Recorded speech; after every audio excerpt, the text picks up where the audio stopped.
Jean-Christophe Le Chypre est le maire de la commune de La Grolière. Il nous parle de la forêt de Blanchefort. Alors la forêt, elle fait partie intégralement effectivement de la vie du Groliérois, grâce aux champignons, grâce aux brezous qui y coulent. Régulièrement, les gens vont chercher les écrevisses.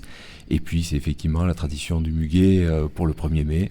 C'est une belle tradition de promenade et c'est quelque chose qui permet pour les Groliérois en tout cas de s'identifier à leur commune. Ça fait partie intégrante des richesses de leur terroir. Je la vois surtout en tant que pratiquant plus qu'en tant qu'élu, parce que c'est un endroit où tout le monde se rend, c'est un endroit où on a plein de choses à faire, plein de choses à voir. On peut y pratiquer beaucoup de sports. On voit régulièrement les vététistes qui passent, des gens qui courent de plus en plus, quelque chose qui est apprécié, qui est à la mode.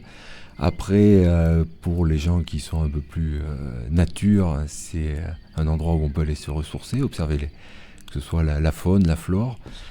Celui qui ouvrira bien ses yeux verra peut-être passer un chevreuil au loin, verra les terriers du blaireau, on verra des traces de renard, on pourra distinguer dans la boue le sanglier qui s'est roulé dans la boue, on voit les traces de poils encore, donc ça c'est quelque chose qui est extra, quoi.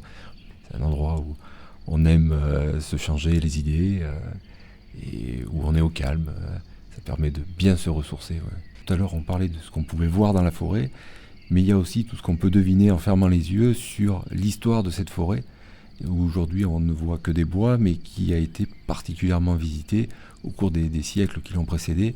Il faut savoir qu'on a découvert, pas loin de la forêt, des pierres polies, donc ça veut dire qu'il y a une histoire qui est très très ancienne.